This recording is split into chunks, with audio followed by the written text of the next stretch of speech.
এ মহাপুরুষের মহাপ্রাণ কি আখ্যায় বর্ণনা করি? শোক, দুঃখ, বিয়োগ, ব্যথা সবই হবে ব্যর্থ।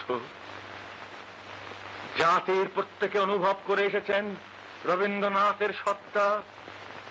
আজ তাঁদের জীবনে এসেছে বিরাট এক রিক্ততা।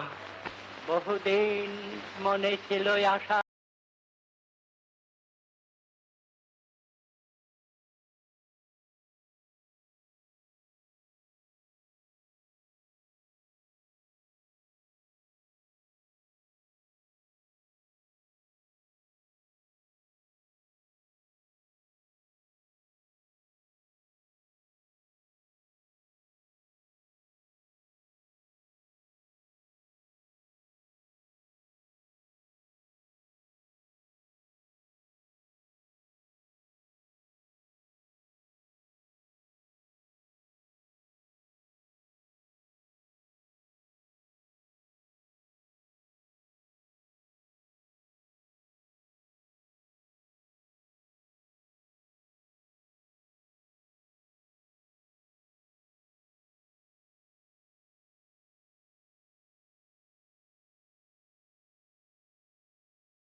জীবনের রাখি দিয়ে গুরুদেব আমাদের সকলের চিন্তাধারা এক করে বাঁধতে চেয়েছিলেন।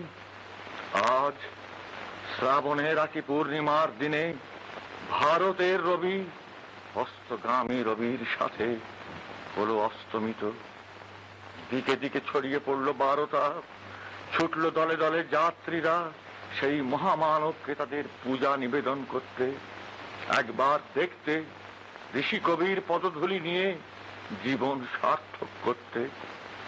জানি জন্মিলে মরিতে হবে, অমরকে কোথা কবে, তবু আজ কেবলই মনে করিয়ে দেয় যার কাছে এই হতভাগ্য জাতি শুনেছে কত আশা, কত আনন্দ, মুক্তির গান, যার জীবনের সাথে জাতির জীবন ঘনিষ্ঠভাবে জড়িয়েছিল, তার অভাব, তার শূন্য সিংহাসন কে পূর্ণ করবে?